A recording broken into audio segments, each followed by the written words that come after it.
Hello, everyone, and welcome to another edition of Midweek Minutes.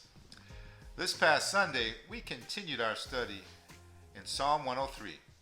Let me read the passage for you. This is Psalm 103, verses 11 to 14. For as the heavens are high above the earth, so great is his mercy towards those who fear him. As far as the east is from the west, so far as he removed our transgressions from us. As a father pities his children, so the Lord pities those who fear him. For he knows our frame. He remembers that we are dust. Pastor Mike titled the message, Dusted. Now I'm here in our family living room, and this is probably the most peaceful room in the house. Although it's in the heart of the house and it's exposed to everything, I find myself relaxing in here, meditating in here, and being able to just enjoy some tranquility. I have pictures, there's books to read, there's no electronics in this room. It's a room that we are able to spend time together as a family on special occasions, or we can come in here individually and just relax and meditate. Now, my daughter Ava, she has the responsibility to dust this room as well as other rooms in the house. And one of the biggest pieces of furniture she has to dust is what we call the Great Wall, or actually what I call the Great Wall, and my family just has to tolerate my Marlonisms. But she started this years ago.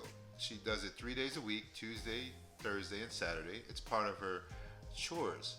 And when she first started, she would dust and not pick things up and do such a great job. But through the years, she's learned to dust it a lot better.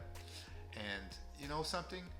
Even though she's gotten better, it seems like the dust has gotten better. The dust loves this place. The dust loves to come back, so she has to stay on top of it. Now, our first point from Sunday was that God will never quit on you because he loves his dust. You see, we are God's dust. You know, it may seem a little strange, but if you look in that passage, he's talking about his children, and he knows our frame. And it says he pities his children. Now, that's not the pity that Mr. T used to say, I pity the fool who messes with me. No, that's the pity that means he is so concerned about us. He's compassionate, he's tender-hearted and loving towards us. So God pities his children. You know, I pity my children. I love my children. We know how a father's love is towards the children, or should be towards the children. And that's what it's talking about. God loves us dearly, even though we're incapable in so many ways. You know, we're not to provoke our children, but God doesn't say we can't tease them. And you see me wearing this robe. And this is actually Ava's robe. She loves to wear this robe all around the house. It's like, can you take the robe off? It's like 100 degrees. And so I teased her and called her Roby One Kenobi. And I'll say, Ava, I am your father. Sorry. It's a corny dad joke. But the point is, I love my children. And God infinitely loves his children more than I or any other human being can. But he wants us to be dusted off.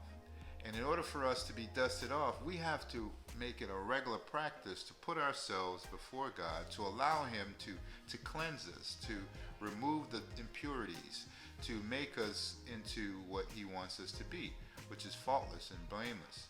You know that work he started in us? And so I encourage you, realize that you're dust, but it's a good thing because God loves his dust. He's concerned about you, and he wants you to put yourself in front of him so that he can do his cleansing work, and you can become more and more like his son, Jesus Christ. Thank you for joining me for another edition of Midweek Minutes, and I hope to see you again next week. Goodbye for now. Gotta go back to some relaxing.